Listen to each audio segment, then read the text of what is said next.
gave up on you a long time. This does what I want.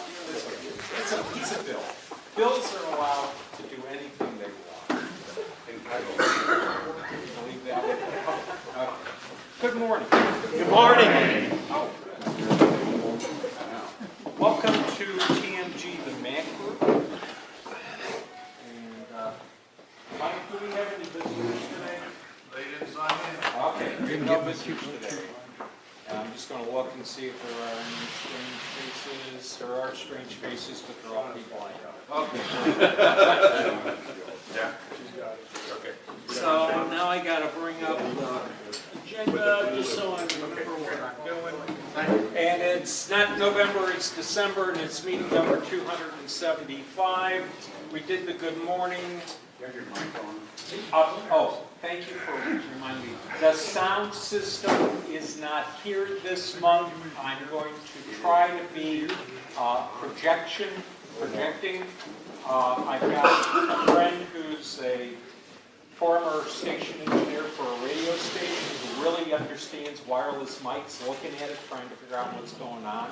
But, you know, my promise is to have some sort of additional audio system in place for January.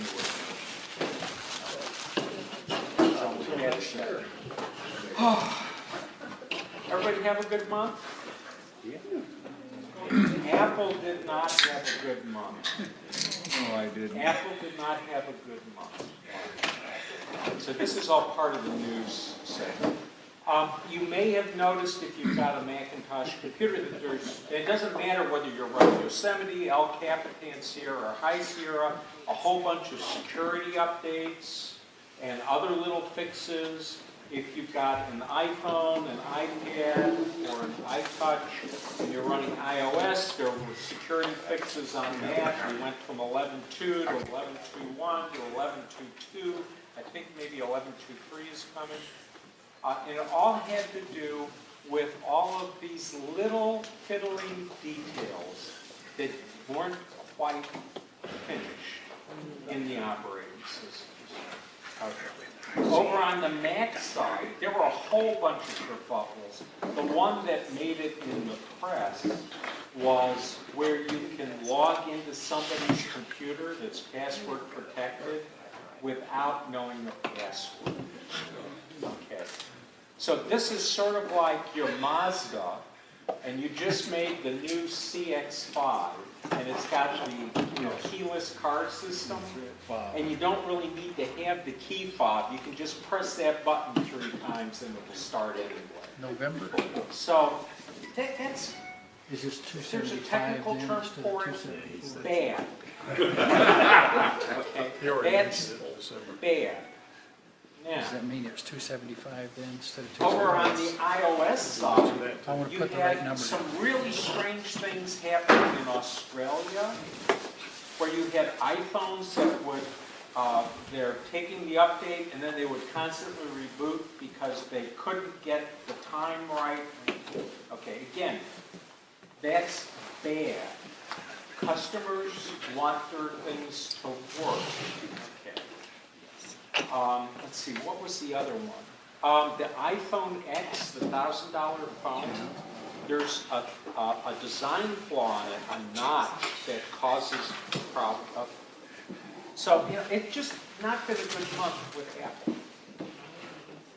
So, what came to mind at the end of all this was I was thinking about Admiral Rico, okay? Oh, yeah. When the Thresher went down. USN Thresher, Yes. nuclear submarine. Okay. Before It we was a were- design flaw and a manufacturing flaw. The two came together, and that's what brought that beautiful boat down and killed those 69 men and officers.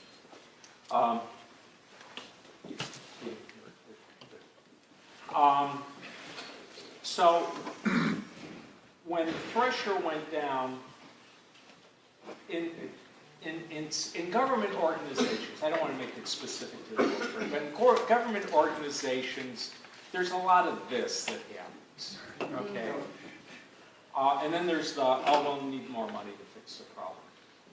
And there were some people in our Congress who wanted to see Admiral Rickover, who was not the... He had a prickly He was not a personality. I'll just put it that way. The way my wife would describe Rickover, he had expectations. So if you worked for him, there were expectations you had to fulfill. Okay.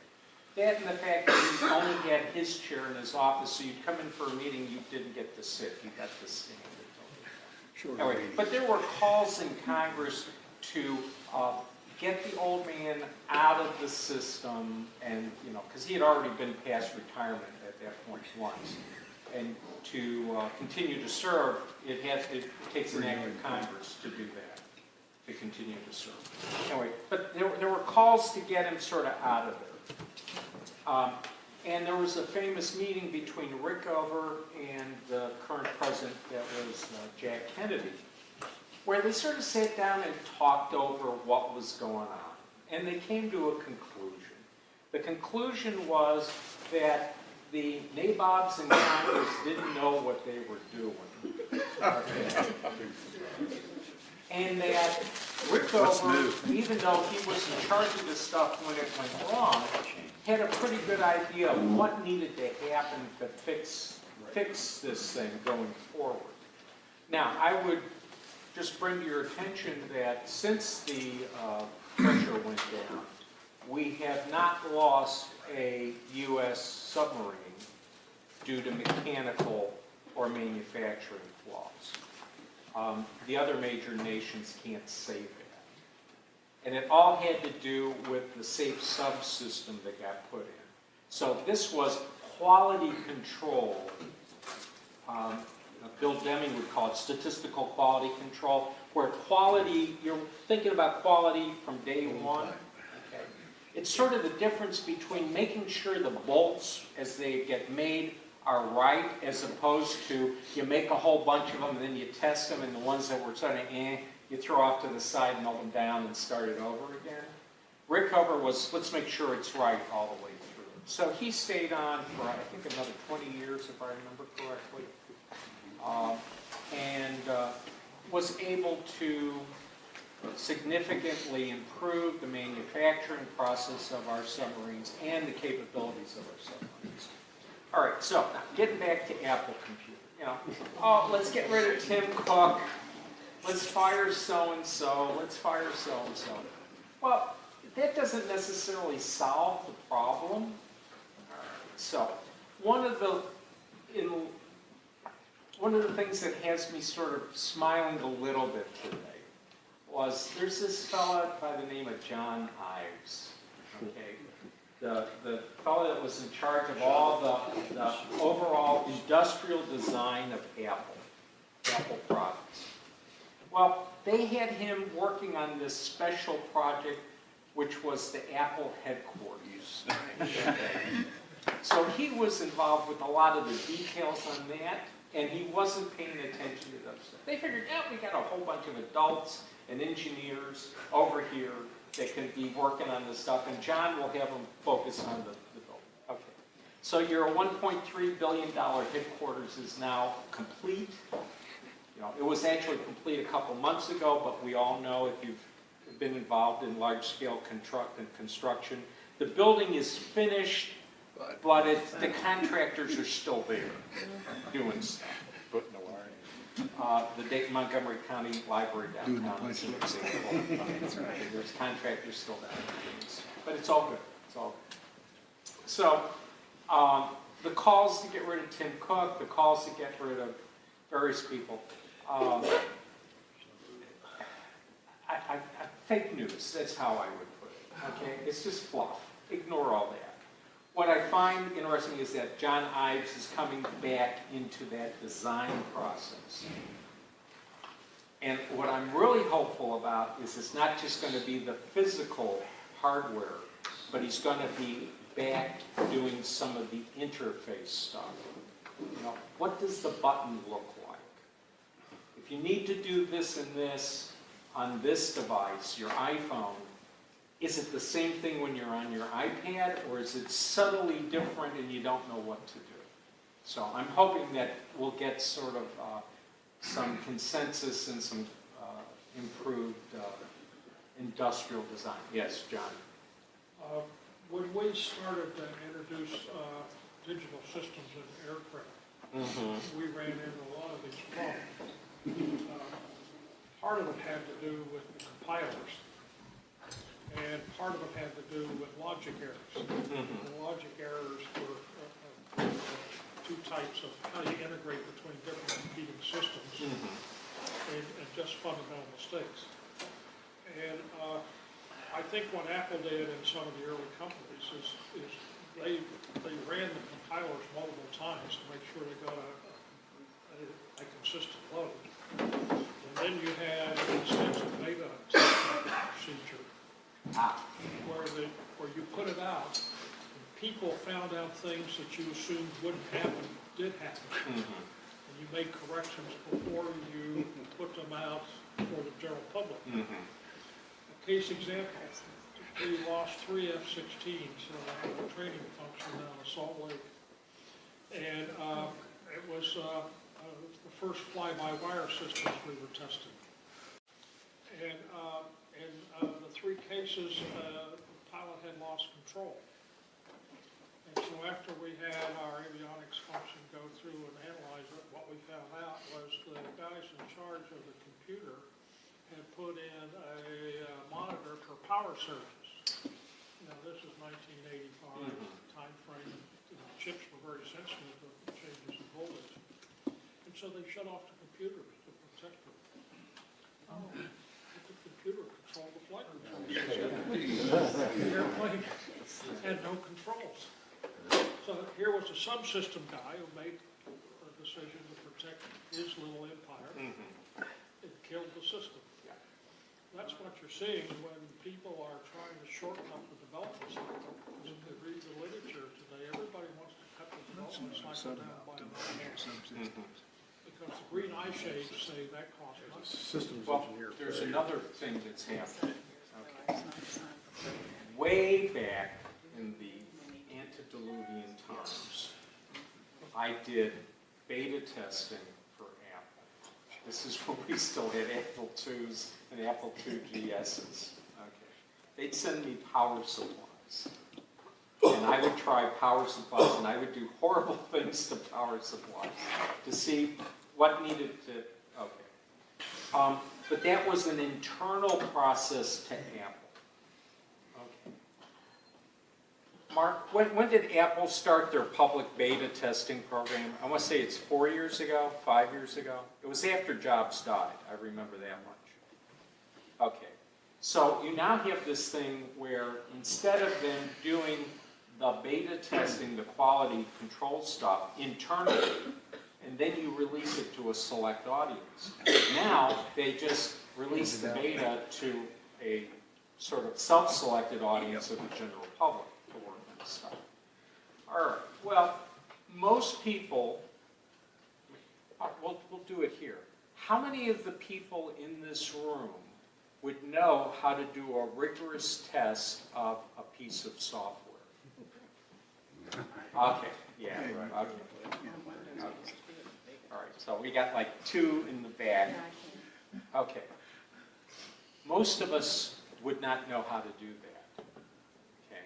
I learned by creating my own flow chart of, this is way back when my wife worked for Geisto, and she was in charge of programs. And she would bring home software and she'd say, okay, Bill, see if you can break it. And I do the Ninja Monkey routine, which is, it says press A, B, or C, and I do, no, let's do X, let's do C, let's do 1. And you know, and I had a script that would give the keyboard and just do all the different combinations. And then she would, after the weekend, she'd go back and she'd tell the engineers, it weirds out when you do this key combination. And they'd say, why would anyone press that key combination? And my wife would reply, our customers are idiots. So our software has to be idiot-proof. Operational testing, right? So that beta testing process is now a public thing. Now, when you do it that way, and then you have the official release of software and things aren't right, you get a lot of bad press. There's another way to do it, which is the Microsoft way. You have all these different versions of Windows 10, okay, that upgrade on some strange schedule so that nobody really knows what it's supposed to look like and do anyway. So, you know, you go, oh, it's not working, it's the new creator version of Windows 10, and I bet they just changed the keystroke, and I'm going to have to spend some time to learn how to do that. And then by the time you learn it, then you got some other version that's on your machine. So they get a lot less bad press. Okay. So anyway, I'm hoping, though, that this sort of gets Apple grounded again. What I loved getting from Apple when Steve Jobs was there was features that I didn't know about, that I didn't know I needed. Okay. Steve Jobs was really good at creating these things where you go like, why would I want to walk around with 10,000 songs in my pocket? And then when you get 10,000 songs in your pocket, you go, hey, cool, great idea. Okay. Where now what Apple does is it gives me 10,000 features for stuff I really don't want to do.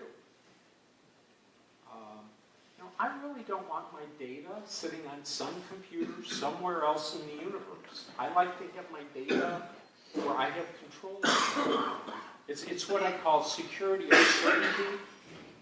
When your data, your information is somewhere else, even if it is secure, you don't really know that it's secure. It's the difference between having your, okay, the men will get this, your billfold is in your hip pocket as opposed to it's sitting next to the bed at the vacation home. Okay? It's probably safe at the vacation home, but you don't know. And that's sort of the feeling I get with the Apple and all this iCloud syncing stuff, and they wanted you to be using your phone to buy stuff, etc. I go like, no. I'm losing control over my stuff, and I don't want to be there. Okay. So I'm hoping this will be sort of their epiphany, and they'll start to focus on making sure the stuff works, and maybe focusing on things that people actually want to do. In terms of security, how many of you constantly worry about how secure your computer is? And that's because you're on the internet, right? When it's turned off and it's locked in the house, do you worry about whether it's secure or not? No. Okay. So it's that sort of a conundrum that we have. So I'm hoping that the folks at Apple will rise to the occasion. Now, let me just real quick, because my memory's not as good as it used to be, so I just want to look and see what my other news items were. Okay, so a whole bunch of security updates and iTunes updates and Safari updates, a whole bunch of stuff. There was a HomeKit bug that gave attackers control over smartphone gadgets. Now think about it. Do you really want your house accessible from the internet? In terms of your furnace, your refrigerator, your door locks, the hot water heater. You know, maybe, just maybe, we're not ready for the Internet of Things yet. So that was a problem that they had in their HomeKit. And HomeKit is the part of iOS that lets you do all this smart house stuff. Another thing is, okay, John Ive is retaking control of Apple's design team after 2 years in a hands-off role. Been a bad 2 years, Joni.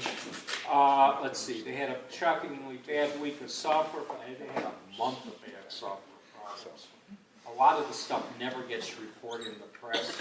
You're seeing it on Reddit, and you're seeing it on Slashdot, other esoteric social media things. And then another thing is, Apple's the operative word is purge. Okay, pogrom.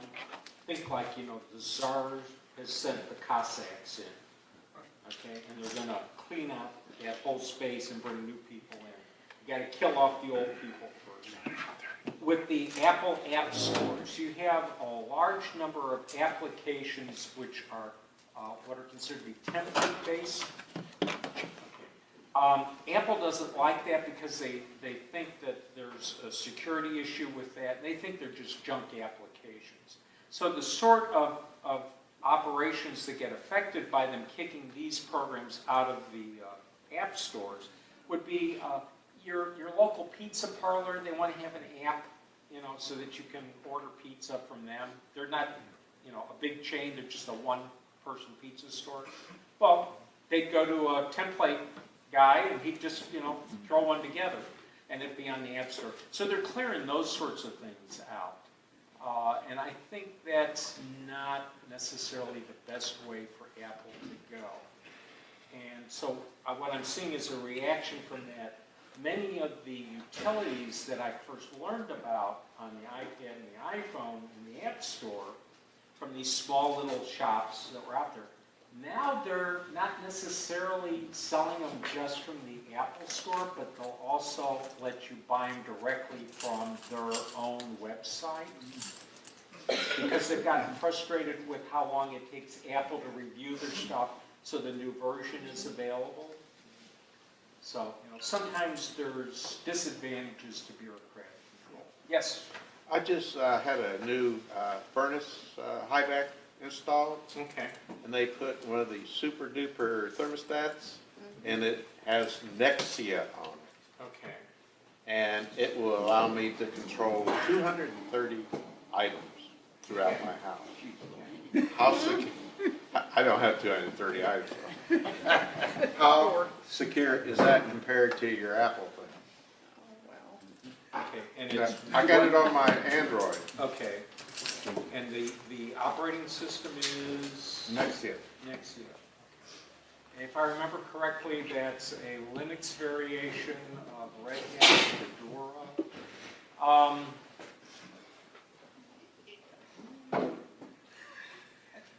Okay, this basically, to me, anything that's accessible from the internet is accessible from the internet.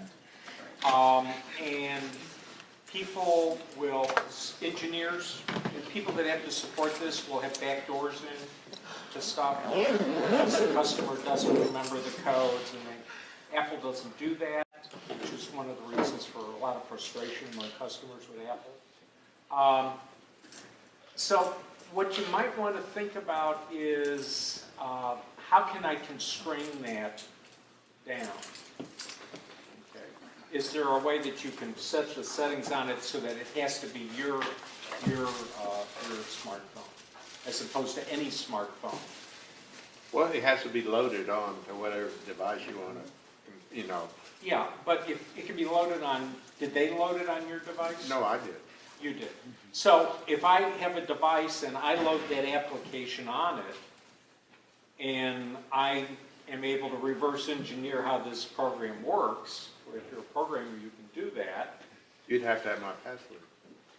But what if it's like a Netgear wireless router where there's a flaw in their code and you press the button 3 times and boom, boom, here we go. Or you type in root and bypass the password. Admin and root, yeah. Yeah. So the thing is, we do a lot of this stuff on trust. Assumptions. So when that root error occurred with the Apple software, people lost a lot of trust in their development process, that they know what they're doing. If it's some outfit from Shenzhen province and it's a company I've never heard of, and you put the app on your phone, you know, and you can unlock your house, you know, control your heat, do all this wonderful stuff, but you don't really know anything about the people who wrote the software. You don't really know anything about, you know, how they make their living.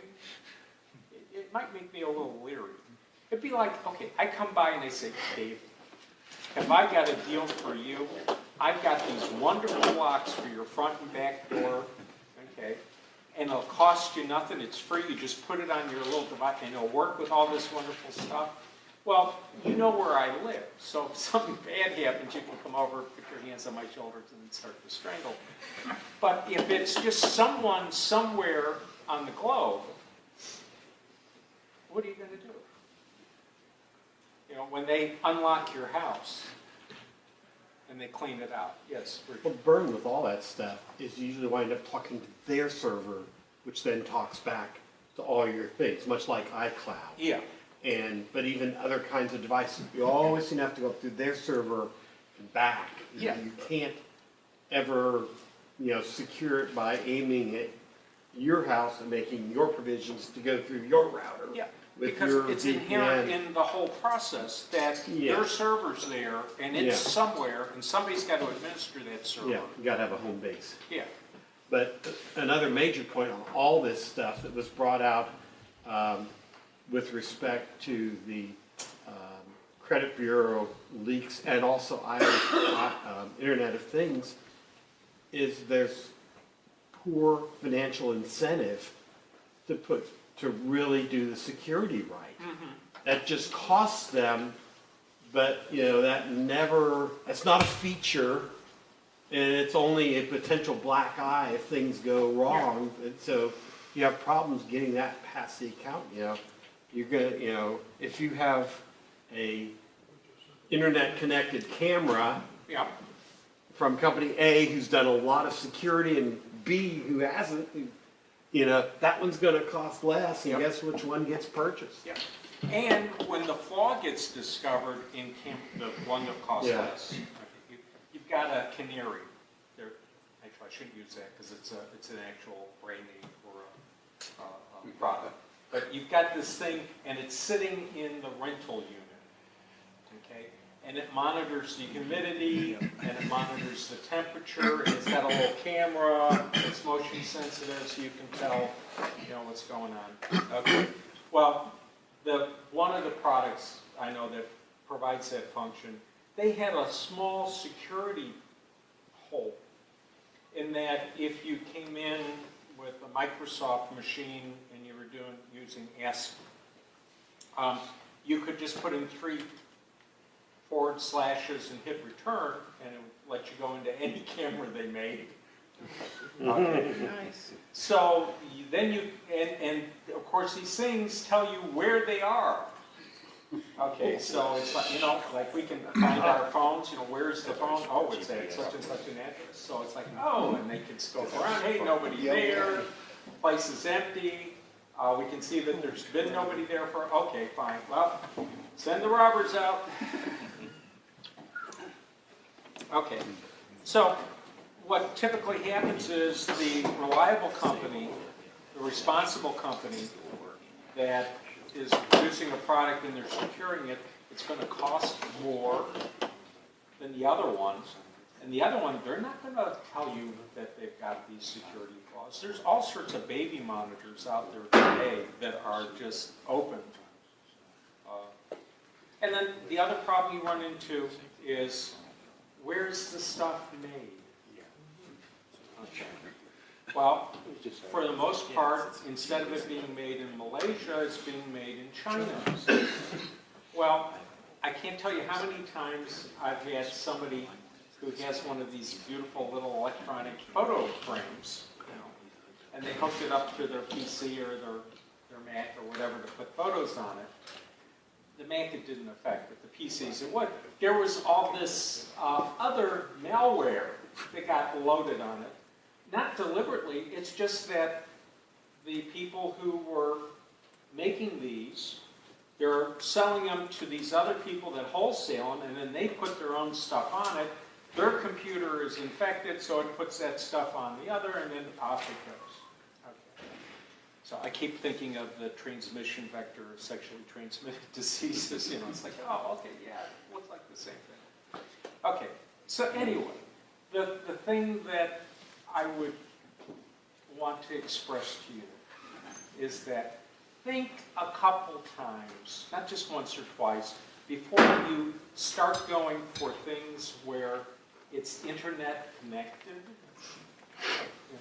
the lock, the security camera, the thermostat. You know, just think about it. You know, what's your backup plan if somebody else takes control of that? They've got access to it, especially web cameras. Especially web cameras. There's an obsolescence problem too. Hmm? There's an obsolescence problem too, if that they don't maintain the Android Yeah. User interface for the thing, then, you know, oh, Or, we don't or support. sometimes it'll be, they want the thing to be more responsive to the customer base. But to do that, they sort of have to bend and break privacy laws. I'm thinking like Samsung TVs where it's like, you know, voice command.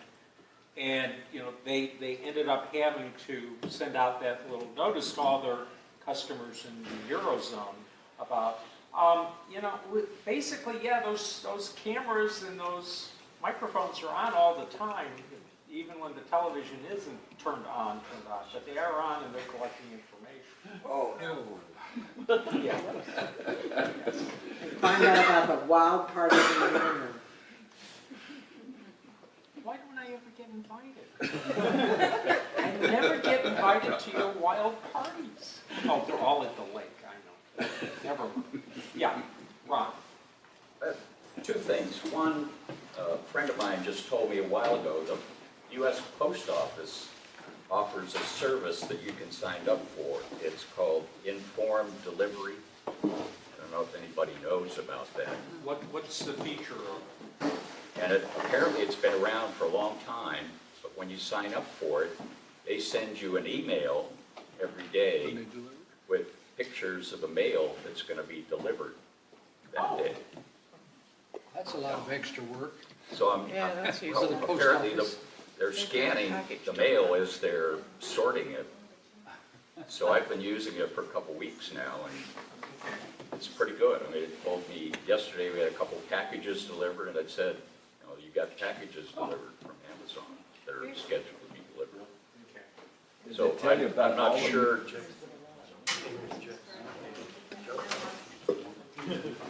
We have someone up front, and of course, it's always Shauna. It's always Shauna. She knows Informed about it. delivery. I use it. You use it? Does it show all the children? Well, apparently it's been around for a long time. It's just, I just heard And it's a about it. free service from the U.S. Postal From the Service. post office, you go in, you've got to put in an ID and a password so that you can, Okay, do I have to go physically into a post office to No, sign up for this? I online. can do this online. yeah, it's Okay. informed delivery. Informed delivery. I'm not sure what the website. I could see an advantage for that if I'm going to be somewhere else for a while. And I want to keep track. I've got a house sitter, let's say, and I want to make sure that they're not like taking my Harbor Freight coupons on me. Yes. Dot what? Huh? Dot what? Dot what? Yeah, informed delivery dot what? Oh, Org, gov, US, it would be, You go to the United States Post Office website, and I'm not sure what that is. what's the URL? USPS.com. Is it USPS Gov?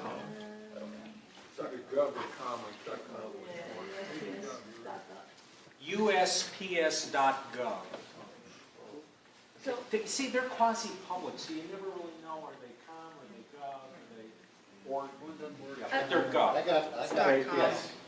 I just wondered if, with this program, if you go on vacation, have the post office hold your mail, will they scan it every day so you can see what's come in?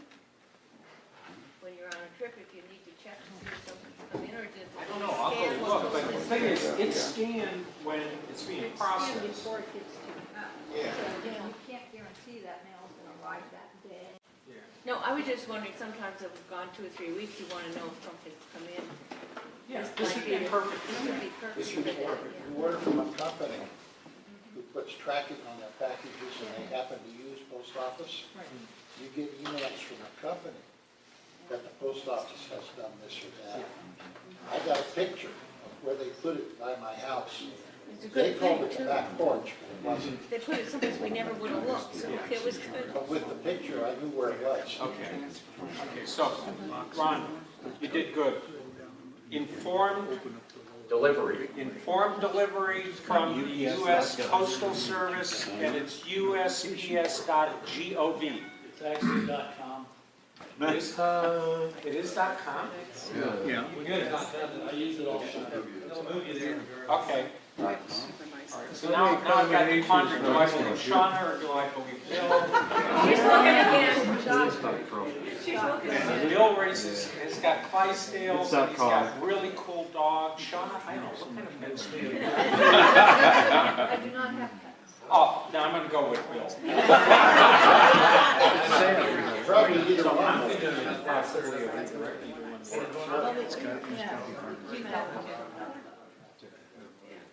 Okay. So USPS.com. When you're ready for a different question, let me know. Okay, Yeah, let it'll me redirect. finish up. Any other news items? Okay, I got Rod Byler pointing at Ron again. Okay. Second dip to the well.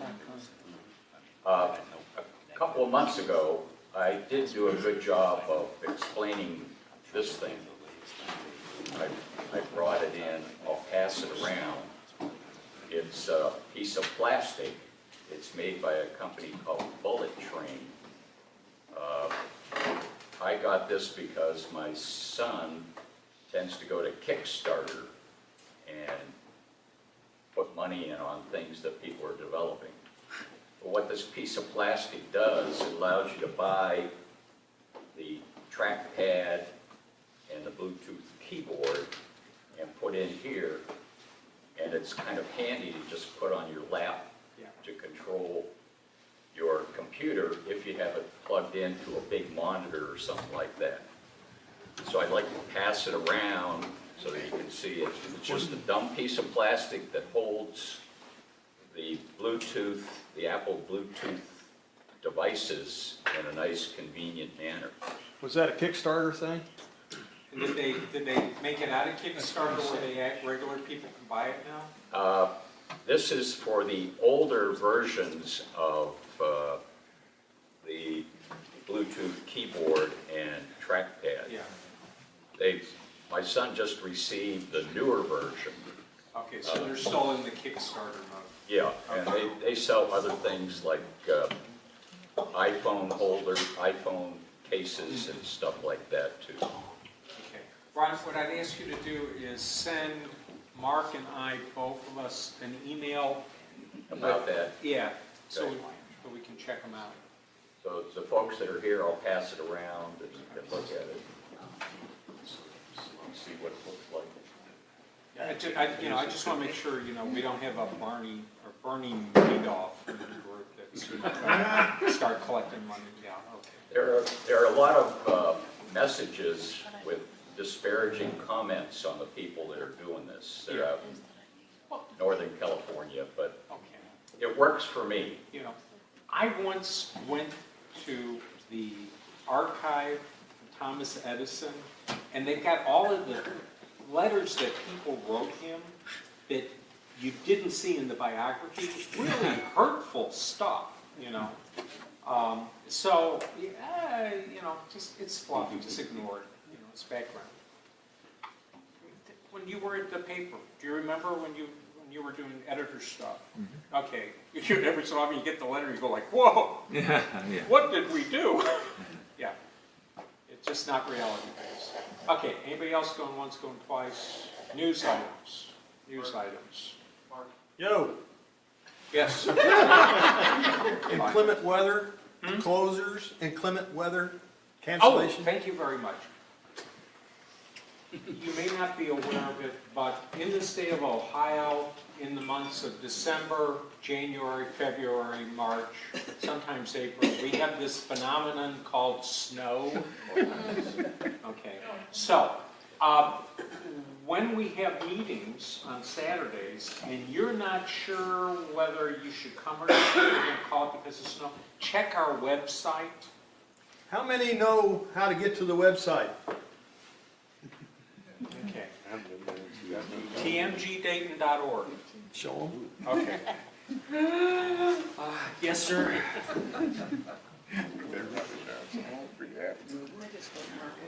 Okay, I'm gonna use Safari. And I'm gonna type in tmgdayton.org. We are. We're an org, we're an organization, and there we are. It'll be under meeting calendar. I'll just put in there meeting canceled. Right here, where it says meeting calendar. So I'll say, we really need to update the website. Some of those pictures are, I can't help what you look like. You can hide it. I could take them off. that was hurtful, that's almost harassment. You're the one that made the comment. Do you, just an open question to the group, do you appreciate it that we don't do politics or religion?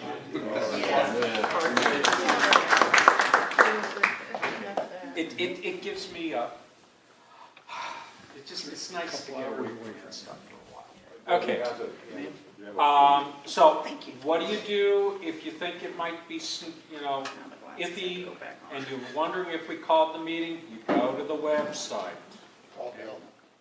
Bill, Okay. what's the time that you will have it up, like 9 or like 8 in the morning? What's the earliest we've done this is like 5 o'clock in the morning, Really early. where you and I are talking on the phone. I don't know.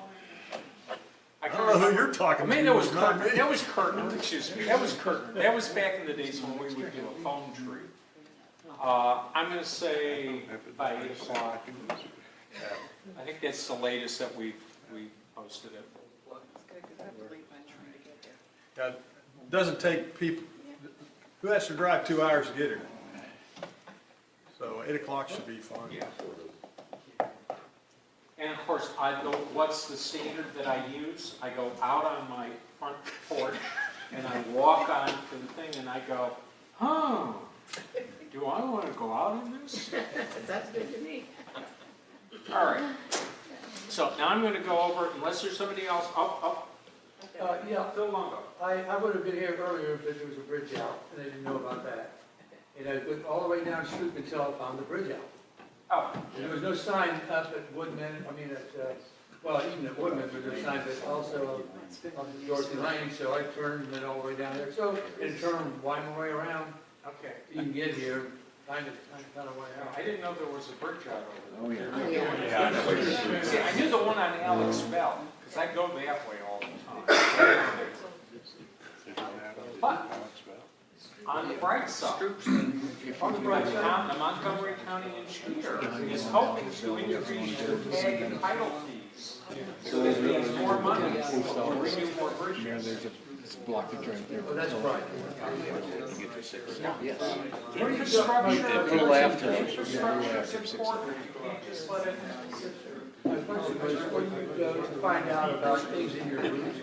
Oh, Place to go, and that's just a mark. does Google Maps show Go to directions and see if it current? does. Yeah, directions here, but does Google Maps tell you if there's a, Go to directions. Sometimes. Because that's Google. okay, I'm going to directions. It'll be done. Okay, and it's like, where's the bridge out? Where that blue line is, See the blue line? Yeah, towards the east of here. but they're not showing that there's a. Traffic? Go to directions, go to your house. Go to directions. Just east of Wood. World Trade or something on it? Okay, and then put in more, okay. They're almost done. Where you get those at? All right. Are they almost done? Yeah, So, they all I said, can say, it's in the Bill, paper this morning, of is course, that we're supposed to be done by the end of December, weather Google permitting. directions. So next month. Next month will be fine. And the other thing I would say is, contrary to popular opinion, I do not have control over the entire physical environment of the universe. If I did, I would have, in perfect knowledge, I would have called you yesterday morning. My question was that I have Google Maps on the phone actually, right? That kind of stuff. And my point is, it's them on there to check on the weather. whether you're gonna be here or not. Yeah. It's easy to just go right there and find like the, is it Ohio Department of Transportation or something? There's some link that you can go to see what's, what, you know, road conditions. Oh, sure. And outages. Oh, sure. Like this bridge. It's just, I don't need, You don't do that. I don't need Department of Transportation to tell me whether I'm going to call my meeting. I'm not asking you that, I'm not talking about me getting here. Okay. So we're getting into non-valuable stuff. Okay. Hold it together, folks. All right, was there anybody else with news? All right, then we're going to go to help desk. Anybody have problems?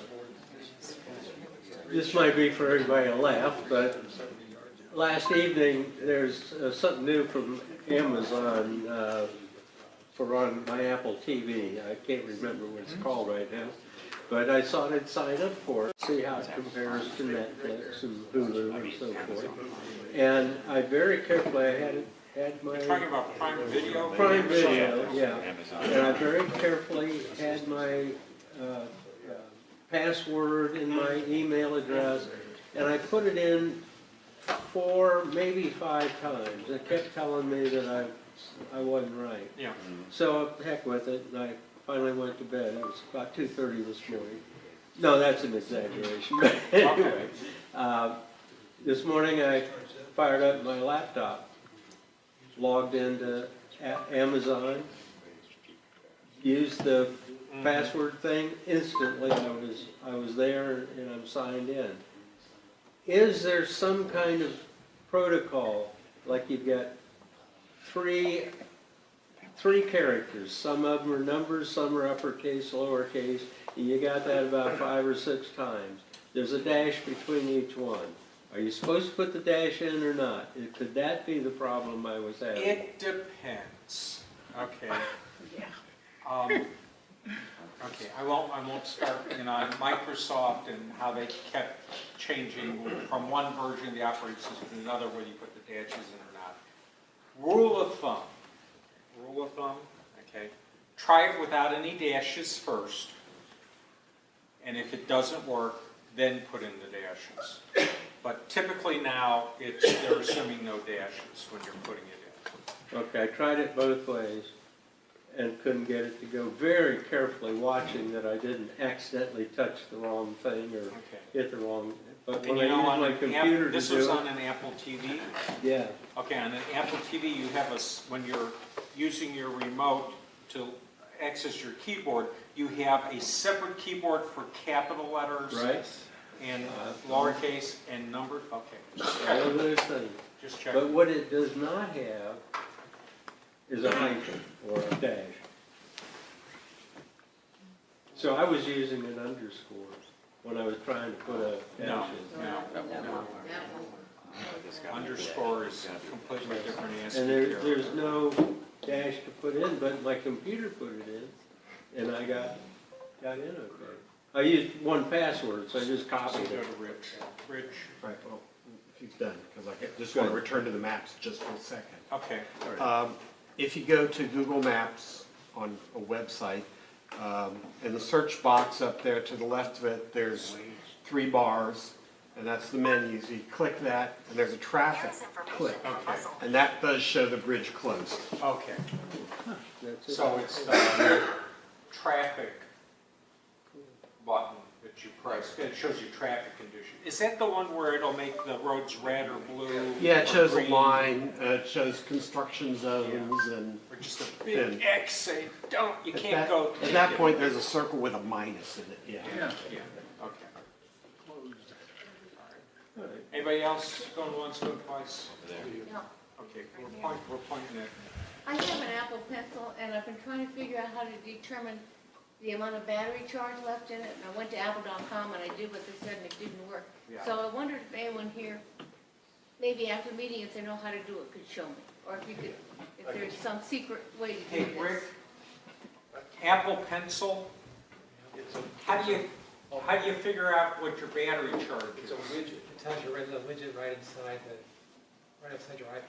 The widget where? There's a widget, go over to the widgets where you see the power level. And it tells you what your power level is. Okay. Then what I'm gonna ask is, at the break, Yeah. talk to Rich. Thank you very much. Okay. All right, anybody else? Turn Go around. to Ken in the back. Turn around. I just recently upgraded to iOS 2.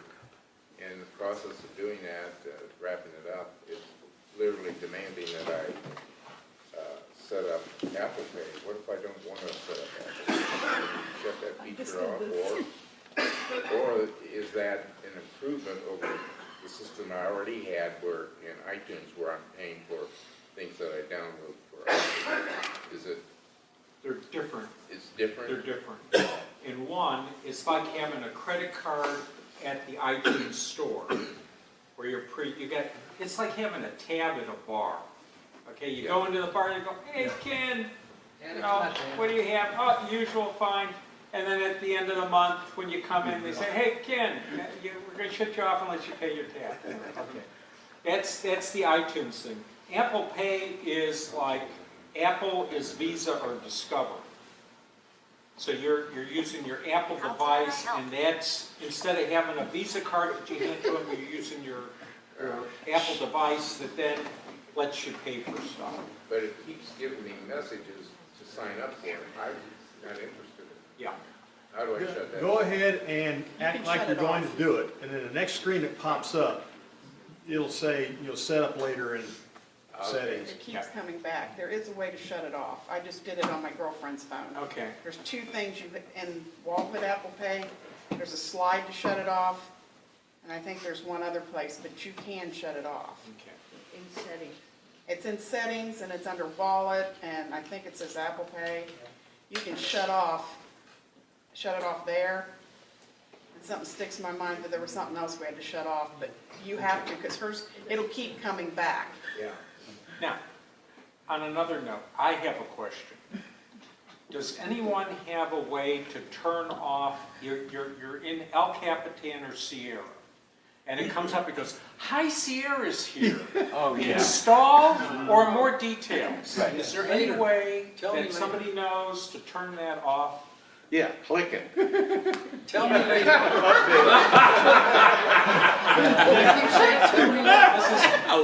Okay. Wait, I gotta do this. This is typical, you call the support desk, it's a guy, and they say, it's not for me, it's for my wife or girlfriend. No, it's not for me, it's for my wife. Okay. So nobody, right now, okay, I'll Google it, I'll figure it out. What I do is just hit detail and then hit the red thing and gets rid of it, but it might come back in a couple. Yes, every time. It keeps coming back. Once you click it, Do you have auto updates? Keeps coming back. And my wife goes, so my wife's sitting in front of the iMac, and this thing pops up, and she goes, Steve Jobs died, and he wished they could bring him back. And I said, why, dear? So he could go postal on whoever set this up. So anyway. Going on. Yes, Kathy? I don't know if anybody can help. I've got an HP printer. It's a photo one that's got a photo tray on the inside, and I can't get it to recognize the photo tray.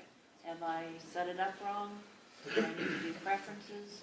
On the little screen, it's grayed out, I can't press it. Or do I just have to go back to where I bought it and have them tell me? Okay. I'm going to bloviate on this for just a second. Okay. HP doesn't know what the word quality means anymore. Yeah, I called them, and the guys suggested I call another number. And the other number said to look on the internet. Well, there you go. The manufacturing quality of HP printers is pretty bad, and they're not doing the check, they're back to the ship it, and if it doesn't work, yeah, and then we'll send you the new one. Okay. Are you fairly certain it's not pilot error? I'm not certain about anything. Okay. I've been having internet problems. Spectrum keeps cutting me off at weird times, and it's affecting my printer because this is the first wireless one I've had. But I've been trying to print. Okay. And Okay, but this is a photo supposedly- tray. Yeah, That's- supposedly, it's supposed to be smart enough to know when to use that tray, but evidently I got the dummy one. All right, so let me just go back to when I used to do printers at the paper.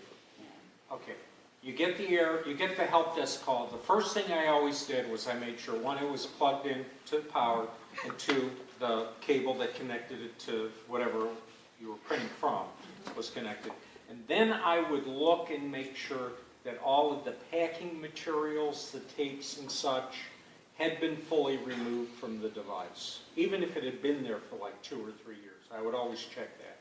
And invariably, I would find a piece of tape or something else that, got taken off, but then somehow miraculously it reappeared in the paper trail or in the I'll print look. bag. Hey, The technical term for the device that senses that tray in place is called a read switch. Okay, so Try there's putting a a physical. USB into your computer from your printer. Mine, it won't scan unless it's hardwired into my computer, but everything else, if I want to do things, Bluetooth, it doesn't. well, it'll print from the 8.5 by 11 tray, but it won't print from the smaller tray.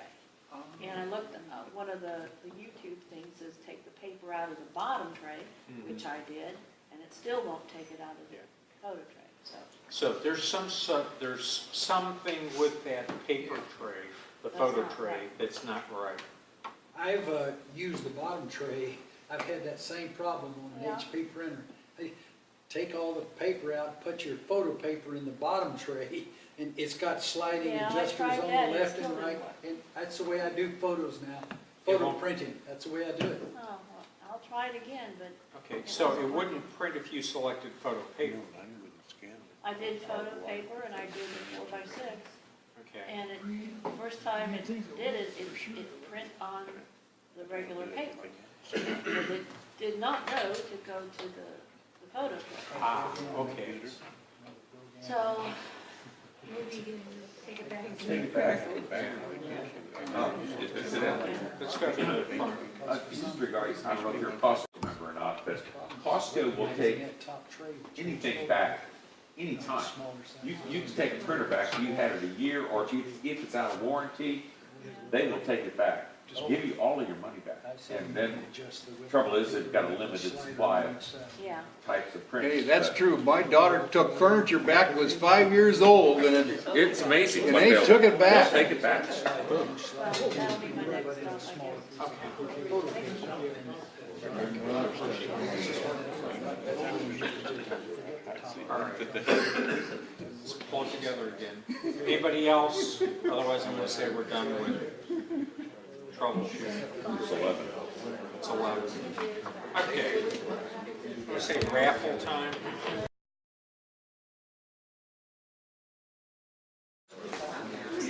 Somebody always wants to call when I'm doing the presentation.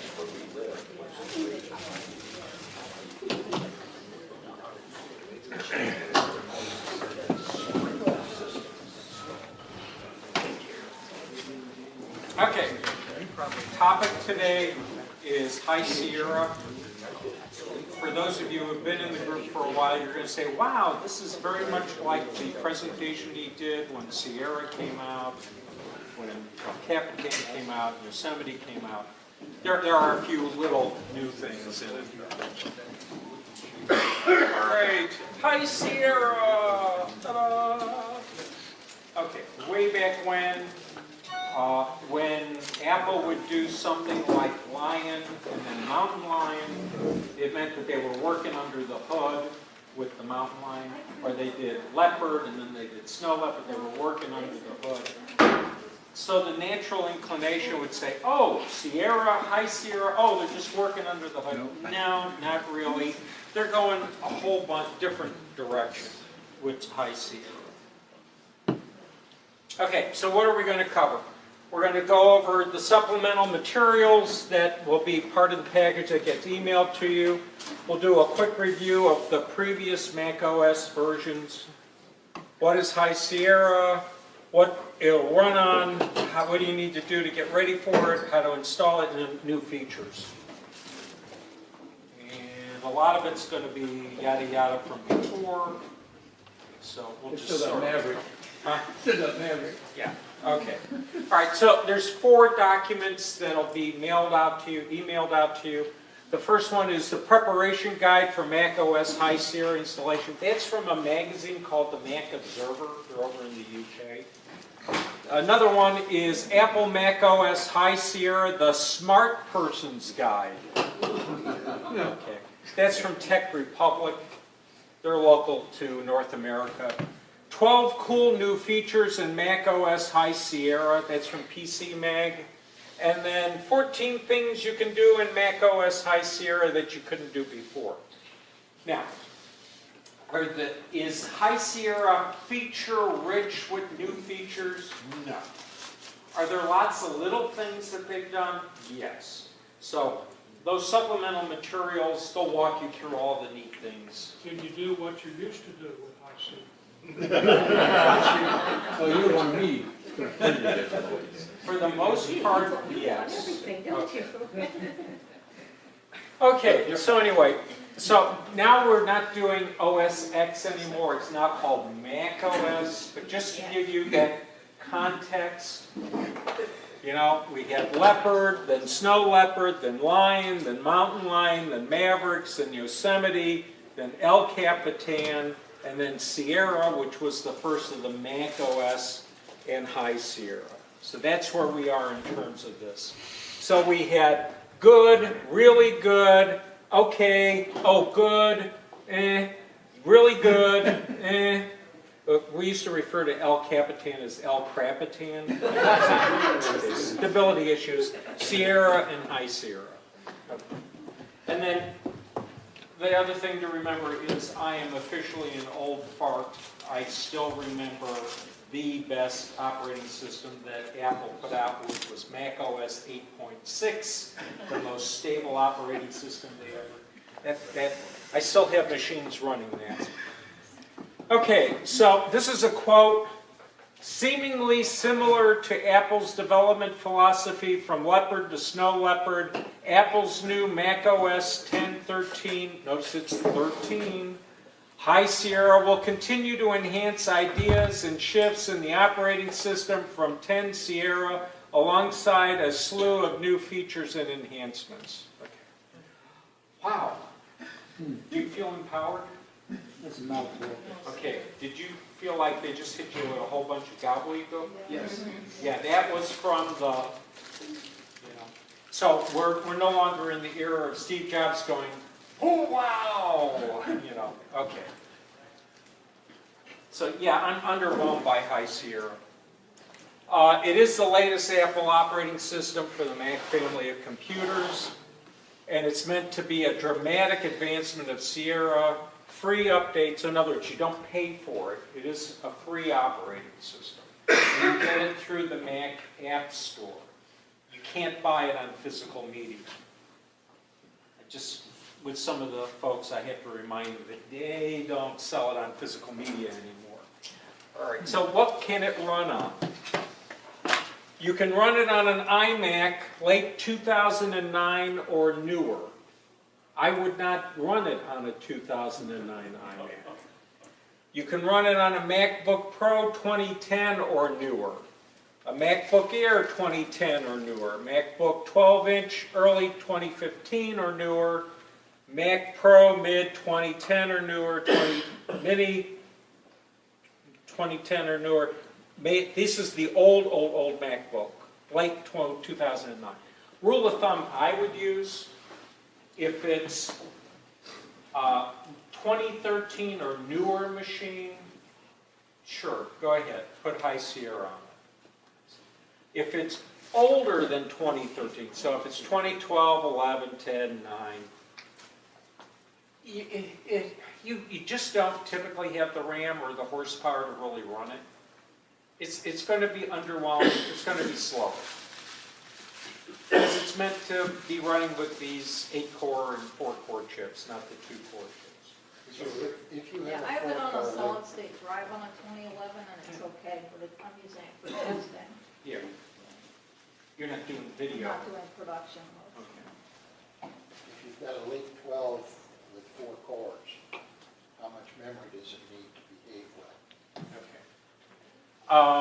The minimum requirement. Okay, wait a minute. Oh, I didn't put that in. Okay, minimum requirement is 4, I'd say you want to be 8. 16 is okay. 16, 32, So I've got 64, well, 128. Yeah, 16 is all it would take. With the weird stuff I do and all the programs are running at the same time, typically 16 would be my minimum. So if I had a computer that came up and said your memory is full, you gotta shut something off. Yeah. I probably shouldn't be trying to do this. Well, okay, I won't make the snarky comment. These are none of these are for laptops, I mean, iPads or anything like that, right? No, this is not for iPads. Only for the Mac Mini stuff. This is for the Macintosh computers as opposed to the mobile devices. Gotcha. Okay. And don't feel bad, I can't tell you how many times I have to stop myself and say, oh, wait a minute, I'm in the wrong app store.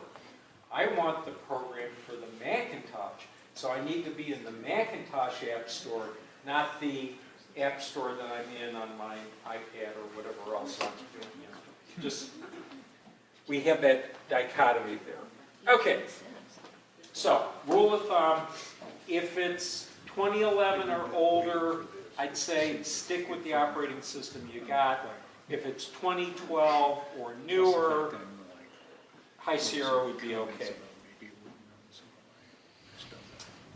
Okay, so getting ready for it. One of the things that High Sierra will do in some circumstances is change the filing system that's on your boot storage device. It's a new type of filing system. So you want to make sure that you've got your stuff sort of cleaned up. So getting ready for it, you download the installer from the Mac App Store.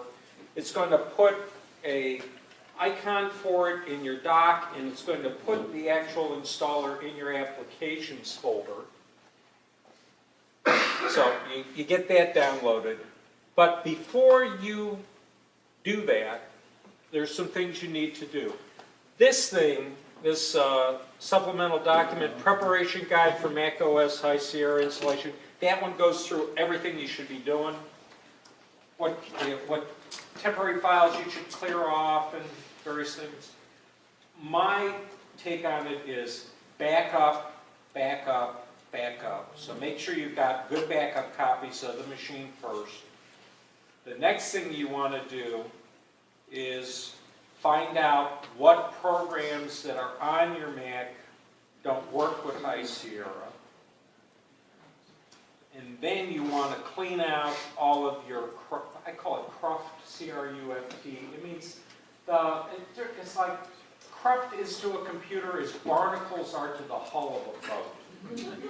So you've got your web browser caches, you've got your various temporary files again, and if you can clean that stuff off before you do your transmogrification, that's a good idea. Would you call that again? I call it cruft. No, trans what? Oh, Calvin and Hobbes. Okay. Transmogrification. Now, if you are not a brainiac who remembers every version of every program and their system requirements, and I don't think there's anybody in the room that meets that, this is what you want to use. roaringapps.com. Now, it used to be it was just a website. Now, they've got a program you can download to your computer. You knew about this, right, Sean? You brought this. You download it on your computer, you run it, it'll tell you what programs that you've got on the computer work with High Sierra and which ones don't. It's the same with the Sierra and the rest of them. Correct. I installed High Sierra on my iMac. Yep. And it takes it a lot longer to wake up from being asleep. Yeah. And my experience has been installing High Sierra can take anywhere from 1 to 2.5 hours.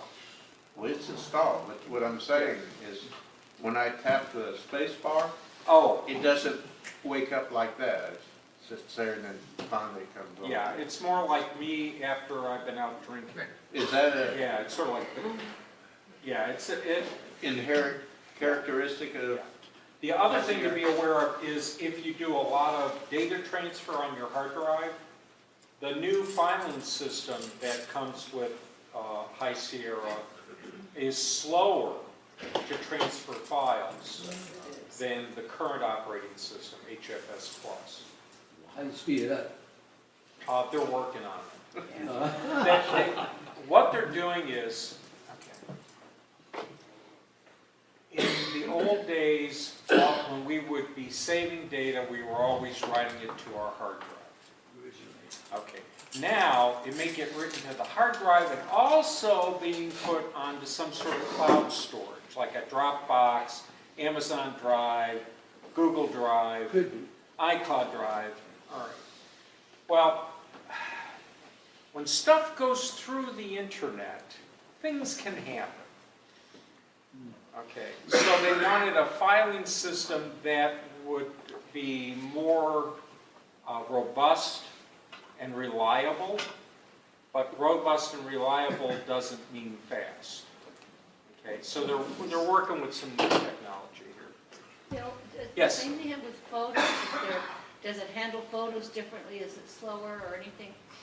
in the new They operating made system? some improvements to Photos, the program, Yeah. mainly the editing tools. I think the editing tools are much improved. But the filing and all that won't be any different?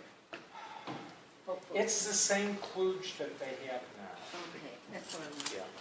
Yeah. Now remember, when you have your photos in Photos on your Mac, it's in one large database. Okay, so basically you're talking about a humongous file that it's. Yeah, I just didn't know if they changed any of that. Yeah. There are some advantages to using a photo management program like Lightbox, where everything is kept in folders. There are some advantages to it, but there's also disadvantages. So Bill? it's one of these, Bill? what do you want to do? Yes? This, the new Sierra precludes your use of iPhotos. I've got photos on my machine right now, Sierra, but I also have iPhotos because I've been collecting albums since 2000 for the family, and I keep iPhotos. Can you still use it on Okay, iSierra? it depends on which version of iPhoto you have installed on your legacy machine. Some of them are 32-bit, not 64-bit. It works with Sierra. That Sierra is 64. Sierra supports 32-bit Oh, it programs. still supports 32. Yeah. So High I don't Sierra know. does not. So I It don't still know. does. You sure? They keep telling me. Last I heard, that's gonna I come go in an by, update. I go by what they tell me. It's coming in an Right, update. What I would suggest is go to Roaring Apps, let their app look at it, and they'll see. 2011. Roaring Apps is like Wikipedia. It's what people have told them. Yeah. So you're working off of flawed but reality-based personal experiences. Okay. Me, if I've got It's still packing it so far. literally hundreds of very, very precious photos, and they're in an iPhoto database, I think the last thing I would want to do is throw them on a new filing system with a new operating system that may or may not support that version of iPhoto. Okay? Back up. Yeah, yeah. And Copy clone. I will say this, High Sierra is the first Apple operating system where I've seen more articles about how to revert than I have seen how to install. Really? Tells you something. So how do you go about installing it? You're using your Apple ID, you log into the Mac App Store, you download High Sierra. It's about a 5 gigabyte file. Okay? And it's going to take it a while to download. And then you launch the installer once it's downloaded, and then the installation itself can take 1 to 2 hours. And I've seen once with one it took more than 2 hours. when you're doing that installation process, you want to make sure that if it's a laptop, that you're plugged into a power source, you're not doing it on battery. And the other thing is, if you've got any sort of external hard drives that are involved, and they're plugged in, and they're on switches, I would make sure that everything that is supposed to be on is turned on. And people know to leave it the hell alone while it's doing its install. Yes, Rob? How does time capsule come into play with this? Time capsule is how you would back all this up beforehand. But I'm glad you mentioned that. Not just time capsule, but time machine. I would make sure that my time capsule or time machine hard drive is not attached to the computer when I'm doing the update. The reason why, now they supposedly fixed it, but time machine hard drives have to be formatted HFS+. And there was an instance when they first released it where High Sierra was doing that, changing the filing system on time machine hard drives that were attached.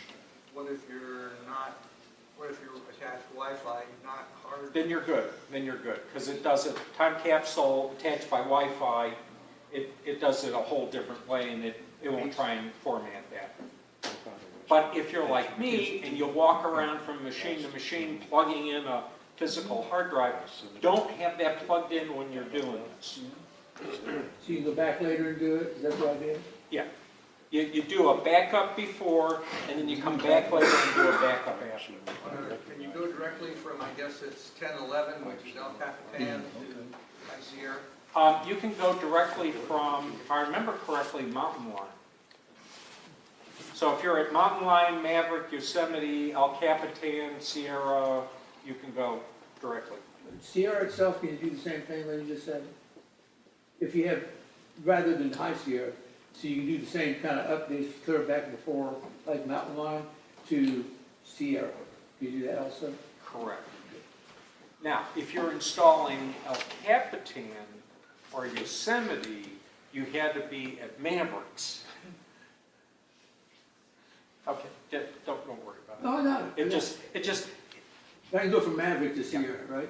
Okay. So for somebody like me who tends to be anal about things, the inconsistency, maybe OCD, I don't know. Anyway, doesn't warn but you, the though. inconsistencies are the ones that drive me crazy. Who doesn't? It's like it used to be Microsoft Office. Oh, come on. Office 2007, it's an odd year, it's a PC version. Office 2008, even year, it's a Mac version. Office 2010, even year, PC version. Office 2011, odd year, Mac version. They kept switching around. Bill? Yeah. Are there any applications that jump out at you in terms of the ones that you know are not 64, they're still 32, but they're still very common? Creative Suite, Final Cut Pro. There's a whole bunch of really ass-kicking applications that people do a lot of wonderful stuff with that don't play well with High Sierra. And some of that is because of the new file system, not because they're not 64-bit. Yeah, but you're still flummoxed. Yeah. I mean, I don't like being flummoxed. That's bad. Yeah. Okay, so now we're going to talk about what are some of the new features. Okay. Again, remember, reference the 12 cool new features in macOS Sierra. They go into nice detail, pretty pictures, all sorts of good stuff. And that's done by a PC Mag? Yeah, by PC Mag. Okay. Well, I think that was just a little... Macintoshes are personal computers. Okay? They are personal computers. It's not a mini, it's not a mainframe, it's not, okay. All right, so there's a new filing system. It's called the Apple File System, and they call it APFS. Okay, I don't know what the P stands for. Apple. Now, way back when, okay, so in the program Photos, they've got some really nice editing tools in there. And they've done some things where you can do gradients, you can do alpha mask. The stuff that used to be there in iPhoto, and they took it out when they did photos, a lot of that stuff's back in there. Speedier, smarter Safari. Okay. You may not have noticed, but when you're on the internet today, and you bring up a website, you got these movies playing, you got the ads popping up, and there's the floating dialogues across. Okay. Safari doesn't do autoplay. It'll not let them play unless you tell them to play, and it'll mute them unless you tell them to play. Good deal. And it's a nice big button that shows a mute. And it's in the middle of the screen, up in the corner of the screen of the thing. So if you want to hear it, unmute it, you just press that, and it's good. Did they also bring back, because that was that way before at one time. Did they bring back where you could go and see what's running and choose what you want? I just like it. If you go into web preferences, you can add web preferences to the toolbar, and it'll show you exactly what that particular website is trying to do, and you can constrain it how you, and it'll remember it for the next time you're on it. Yeah, okay.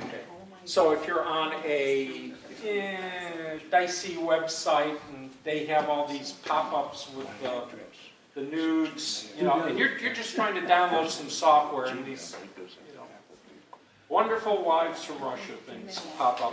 You can constrain that so that when you're in a public setting and you're trying to bring a file or you're a customer, you don't have to suffer.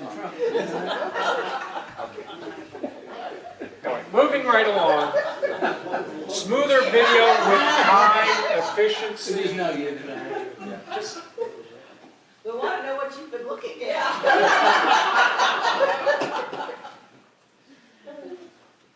a lot of the stuff I do is European-based and Russian-based, okay? That's your excuse. And so what we would call a free website, there's not a lot of them there. So they try and pay for their web connections and such with whatever sort of advertising they can get. So I'll just leave it at that. Okay, so anyway, new video codec. So this is supposed to make things wonderful. Smoother video with high efficiency, and it's called H.265. And there are some people in the room who do this stuff. They would go, yeah, it's good stuff. Think of it as you're not doing Flash anymore, okay? Thank you. Next level, Metal support for virtual reality. Metal is a software engine that they use for gaming purposes, and it will allow you to do virtual reality, which is something that Apple computers were not good at all. Is that in Sierra also or not? Metal was in Sierra, but this is Metal 2, and if it's 2, it must be better.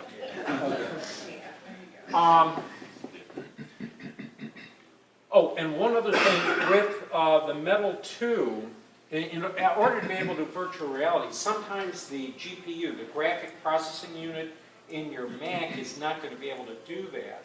So what High Sierra will support is an outside external box that you can have several GPUs in, graphic processing units, what we used to call video cards. Okay. And you can daisy string them via Thunderbolt. So the other thing is, if you are someone who does Bitcoin mining, or you're into cryptocurrencies, and you got those GPUs that you got to use the highest level GPUs to solve those things that create Bitcoins. This would allow you to do Bitcoining on a Mac. But you would have to have those external boxes, and you'd have to have the Thunderbolt cables, and you'd have to have those GPUs, and those suckers get expensive.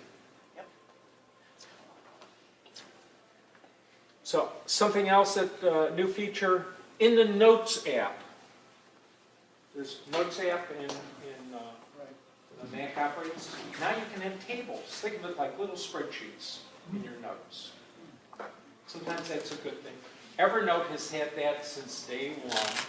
Simple Note has had that since day one. So now Notes finally is caught up to them. 8 years later? Spotlight. So, you've got your Mac open in front of you, and in the upper right-hand corner, there's the little spyglass thing, little like, Sherlock Holmes magnifying glass, that's Spotlight. Now, if you bring it up and you type in Delta 238, it'll bring up the flight information for that flight. Assuming you put in the right airline and you put in the right number. Okay, so, that's what they consider a, new feature. The mail program, they've done some stuff to really make the mail program more reliable. It's able to store the mail on your computer, a much smaller size space, more reliable, and you're able to do some split screen stuff that I haven't quite figured out whether I like it or not. So you could have like an old email right up here with a new email here. Just sometimes, they give you choices and you go like, why? Okay. Anyway, but the mail program is much better. And then the last is that article that'll talk about it. So, let me just recap. What do you mainly use the computer to do? You surf the web. Okay. Safari, they improved that significantly. You do email. The Apple Mail program, they improved that significantly. And maybe keep notes. Bill? Yeah. Kind of follow-up question to the earlier question. If Creative Suite, Final Cut Pro, and some of those applications are not compatible with it, have they given any indication of when those kind of programs will be compatible? Oh, well, see, okay, when I say Final Cut Pro, I'm talking about Final Cut Pro, not Final Cut Pro X, the one that was the follow-on. So the one that they totally ruined Final Cut, as far as I'm concerned. The people, I don't do video, but I support people who do video. They create movies, documentaries, and they had harsh words about Final Cut Pro X. So on those folks, I keep them on the legacy system to keep cranking along. And I hate to say this, but I've got them on Mac Pros that are running Tiger, and they're running, we're back almost last. Mac Pro meaning, what's the Mac Pro? The big cheese grater where you can put 4 drives in it. Yeah. You can put graphic cards in it. I thought the new trash can was called Mac Pro. Yeah, it is. Have there been any indications then on Creative Suite? Have there been any indications when Creative Suite will become? If you're doing the Creative Cloud, Yeah, that's what you're okay. If you're doing that last, what was it, version 6 was the last one of the of Creative Suite. That, no, ain't gonna. It's another, only gonna be on the cloud. Everything in the future, another cloud thing, only that. Creative Suite's in this one, Right State are all on the cloud. Yeah. But, okay. All right, now I'm going to play devil's advocate. I've been knocking this stuff. If stuff is in the cloud, it's much easier to collaborate. If I've got a academic paper I'm working on, it's on the cloud, and the guy that I'm working on it, let's say my committee, let's pretend I'm back doing a doctorate, and I've got a committee. Okay. In the old days, it would be you got to put it in through inter-university mail. It physically has to get in. Now I can have it up on one of my secure in quotes, sites, and they have access to it. And as I make changes, they have access immediately to the changes. And when they respond back and say, oh, but what about that study of uranium hexafluoride exposure occurred at Paducah, Kentucky, okay, bring it up, put it in. So in terms of work group, people that are collaborating, cloud makes sense. It makes it a lot faster. But I don't do that stuff anymore. Rarely, if ever, do I do that. I'm gonna keep my own downsizing, keep it all private. the problem I run into is I really don't live in the real world anymore. I'm not out there 5 days a week, you know, making a living. 72 hours a day Yeah, you know, on Facebook, whatever. right? No, no. I'm learning to do other stuff. Please. But, so I don't know what the struggle is out there for folks anymore, and I think most of us in the room don't know what they do anymore. I mean, well, you do, yours working. Just say yeah, just disagree. Okay. Yes? So, I'm trying to get a handle on everything that you said, and this is what you've been projecting to me, based on the computers that I have in my house. Number one, I only have one that would qualify in terms of space of doing it if I chose to do it. And I sense that I have always felt that it was better to keep the same software on all the computers in our house. We have 2 laptops, or 2 desktops and a laptop, and we don't count in. So that's a point against it. Some of the options you pointed out seem to be for more high-end people who are doing specific things, and then that would really help them.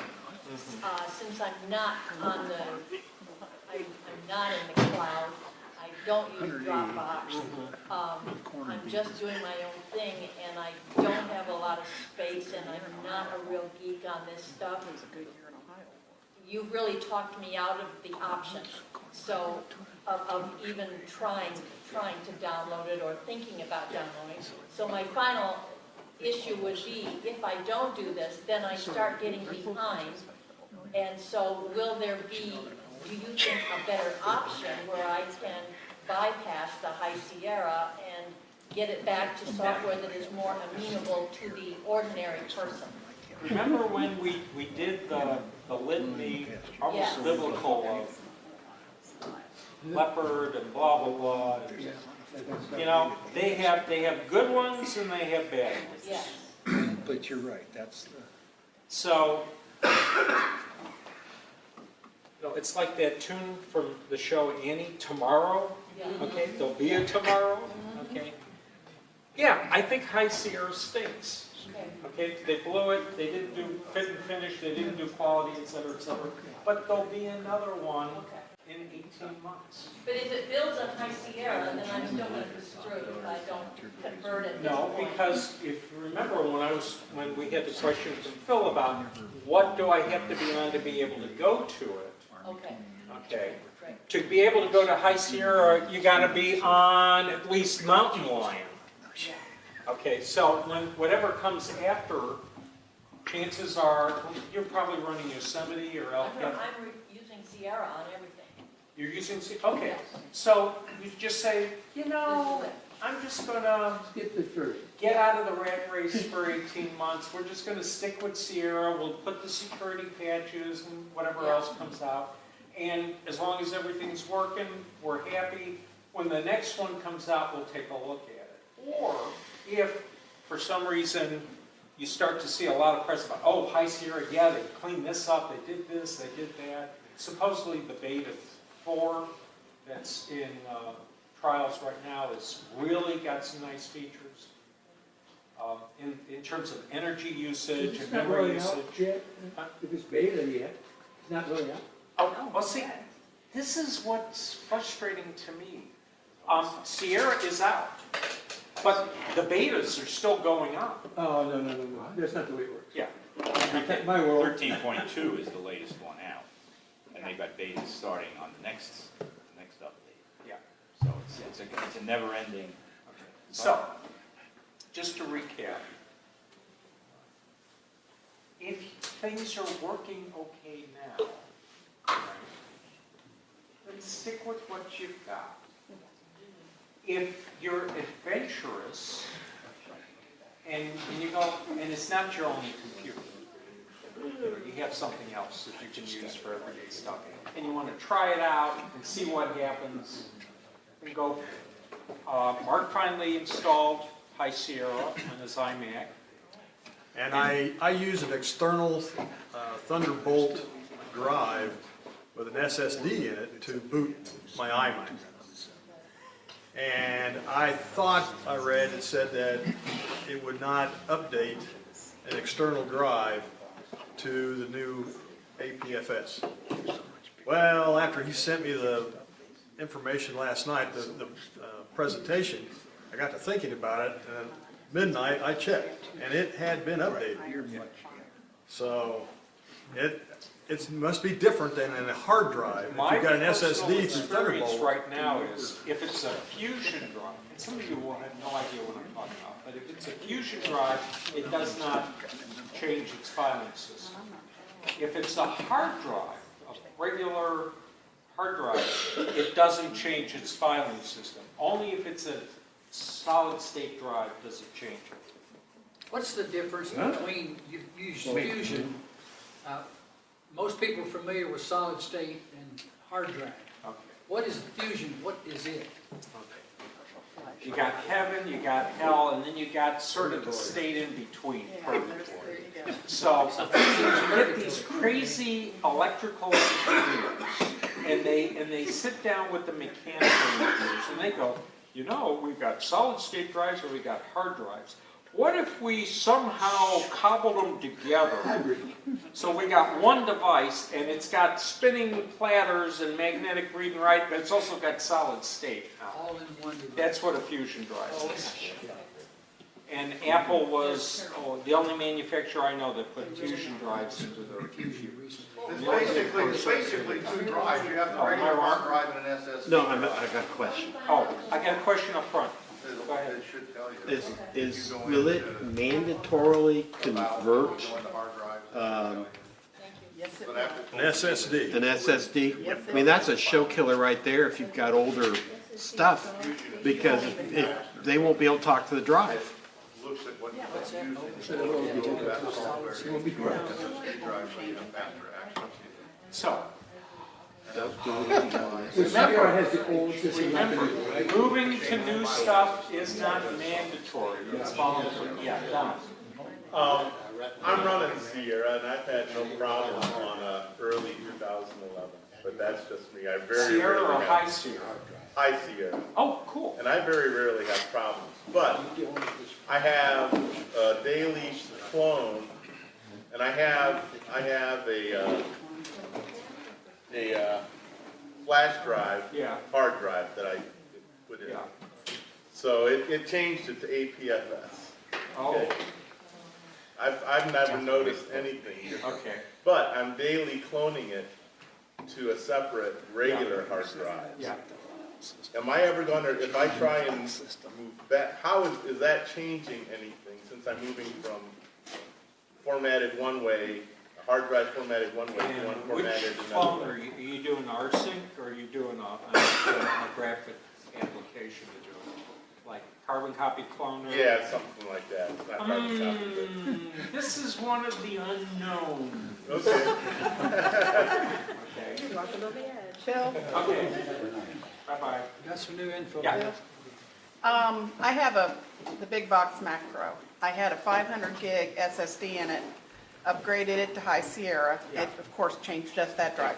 There is a slew of drives in there, including other SSDs. Ran out of room on the 500 gig, upgraded it to a terabyte Yeah. SSD. Used carbon copy cloner Yeah. to move on to it, okay? And then it went ahead and changed it over, all seamlessly. I don't know how, I don't care, but the only drive in there that's the Apple formatted one is that main drive. Yeah. Except the old 500 gig, which also is because I left it in there in case I didn't like it, because then I could just switch back. Now, I will say this, Bombich, who's the guy that writes carbon copy Right. cloner, he's an Apple employee.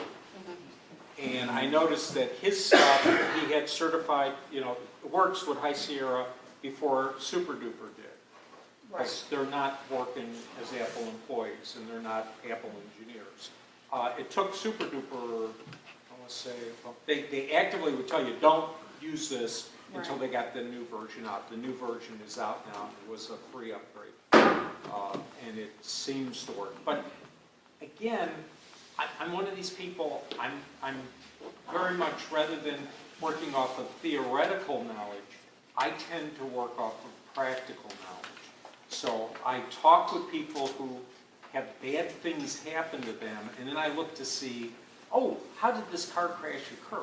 You know, what was the, now, I haven't heard of any car crashes yet with High Sierra, with this type of thing, carbon copy cloner, because it's doing block copies. That's the other thing, remember, with carbon copy cloner. It's not doing file by file, it's taking a block and boom, putting it on the other thing. So how does that change it then? I mean, you change it only the format, not the material itself. So you're taking, you got this hard drive, think of it, it's formatted like a baseball field, and this is formatted like a football field.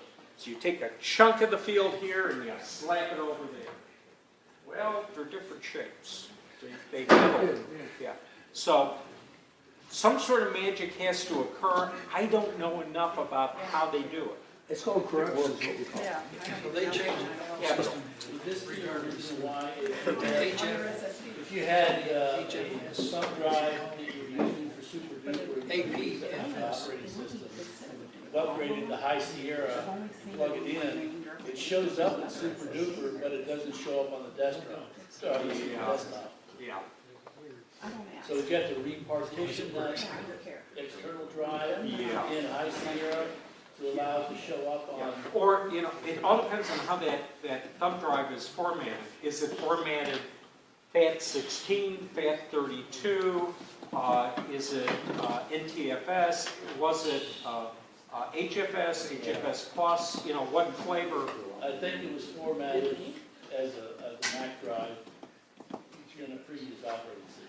Okay, so it could have been HFS plus or the HFS, and there were flavors of HFS plus, so it becomes when it was. Yeah, so I mean, other external drives are showing up, like this one that was the super duper drive is not, but it does show up in the Finder.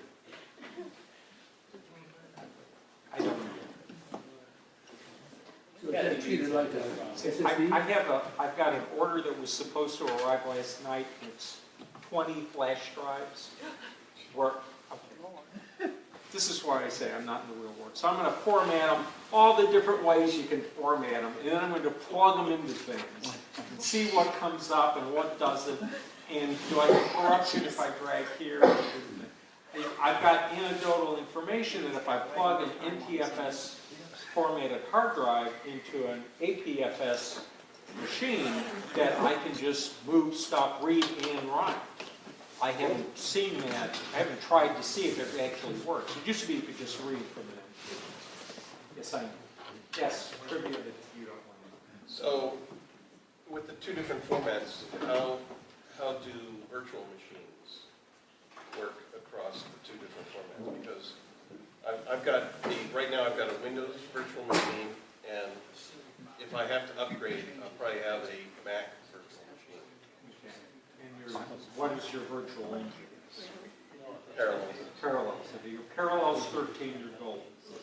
Your Parallels 12, No. Okay. So I've got to upgrade that before upgrading. yeah. Especially if you want to do Windows 10 in the virtual engine. Parallels 13 will do Windows 10. Parallels 12 will not. It would do the release copy, but it wouldn't do the creator's update. Oh, okay.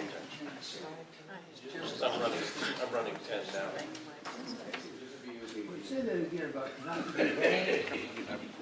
parallels. Let me do this first. It is exactly 12 o'clock. I'm going to officially adjourn the meeting. If you wish to hear my regurgitation on virtual engines, feel free to stay.